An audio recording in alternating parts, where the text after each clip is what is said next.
हा एक लेख मी नुकताच लिहिला आणि या लेखाला मी नाव दिलं एक आयडिया. तर हा माझा लेख. एक जण नेहमी म्हणत असे, इंग्रजी भाषा या आपल्या भारत देशातून कायमची गेली पाहिजे. अहो, राष्ट्रभाषा आणि आपली जी मातृभाषा असेल त्या भाषेत बोला की राव. इंग्रज त्यांच्या देशातून आपल्या देशात आले, त्यांनी अनेक वर्ष इथं राज्य केलं, पण जाताना त्यांनी गुपचूप परत जावं की. आपली इंग्रजी इथं भारतात ठेवून ते गेले आणि आता आपण सगळेजण त्यांचीच भाषा जास्तीत जास्त वापरत आहोत. अहो, इंग्रज मूर्ख असतील पण आपण महामूर्ख झालोत की, असं तो म्हणत असे इंग्रजीवर टीका करताना.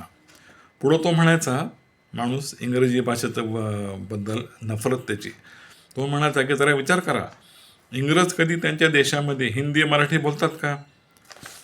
आपल्याकडील विविध लोकांच्या ज्या ज्या मातृभाषा आहेत त्या भाषेत ते कधी तिकडं बोलतात का? बहुतेक नाहीच. आता तर इंग्रजीचा एवढा जबरदस्त पगडा सर्वांवर बसला आहे की सगळ्या सरकारी, निमसरकारी, खाजगी कार्यालयामध्ये सर्रास इंग्रजी वापरली जाते.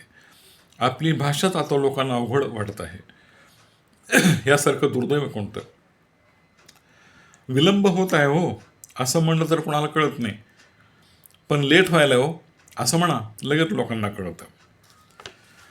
तुम्ही बँकेत जा, एस टी स्टँडवर जा, रेल्वे स्टेशनवर जा, शाळा कॉलेजमध्ये जा, तहसील office, collector office, MSEB, post office, सरकारी, निमसरकारी, खाजगी संस्था, कुठल्याही ऑफिसमध्ये जा, तुम्ही कुठेही जा, त्यांचा फॉर्म तिथं इंग्रजीमध्येच भरावा लागतो. इंग्रजीमध्ये फॉर्म असतात. म्हणजे बाहेर सर्वत्र इंग्रजी बोलायचं आणि घरी आलं की बायकोला मराठीमध्ये भांडायचं. असं का बरं? मग बायकोला मराठीत भांडा की. नाही ना, का तेवढी कुठे इंग्रजी येते भांडायला, मराठीतच बोलावं लागतं. असो, या ठिकाणी एक गोष्ट आपण ऑब्झर्व केली का? बघा, ऑब्झर्व, आम्ही सुद्धा आपण ऑब्झर्व म्हणलो, सवय. या ठिकाणी आपण एक गोष्ट ऑब्झर्व केली असेल, आपल्या रोजच्या जीवनामध्ये असे कित्येक इंग्रजी शब्द आपण पटापट बोलून जातो.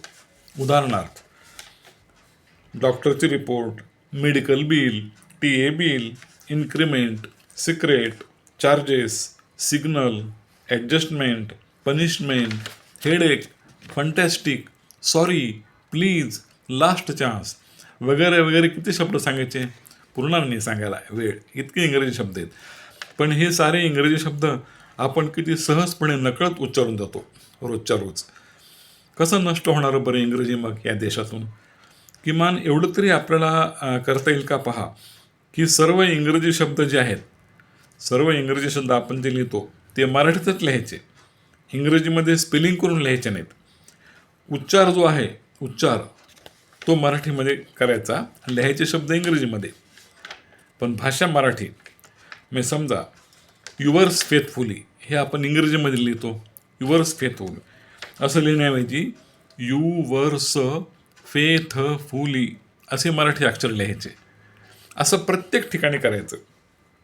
मग पहा तर खरं, एवढा प्रयोग करून इंग्रजी कमी होईल की नाही बघा. आपली आयडिया कशी वाटते सांगा.